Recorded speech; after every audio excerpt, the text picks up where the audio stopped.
قال صلى الله عليه وسلم: أيعجز أحدكم أن يكسب في اليوم 1000 حسنة أو تحط عنه 1000 خطيئة؟ نفسك فيها؟ نفسك في ديت؟ طب بينك وبين نفسك احلف بالله إن نفسك فيها، تاخد كل يوم 1000 حسنة أو تحط عنك 1000 خطيئة. أنت في اليوم بتعمل 1000 خطيئة؟ عدي خطاياك في اليوم. ممكن واحد يقول لك لا، أنا أقول لك إزاي؟ كل نفس لا تذكر الله فيه ينزل بمنزلة الخطيئة.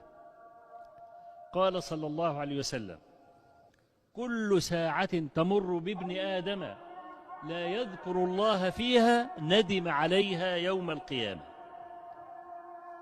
واخد بالك ازاي؟ طب عايز تاخد 1000 حسنة في اليوم، وكل دي أحاديث صحيحة. أنا لا أذكر في محاضراتي حديثا ضعيفا قط إلا أن أنبه عليه. حديث سعد بن أبي وقاص: أيعجز أحدكم أن يكسب في اليوم 1000 حسنة أو تحط عن 1000 سيئة؟ قالوا: كيف يا رسول الله؟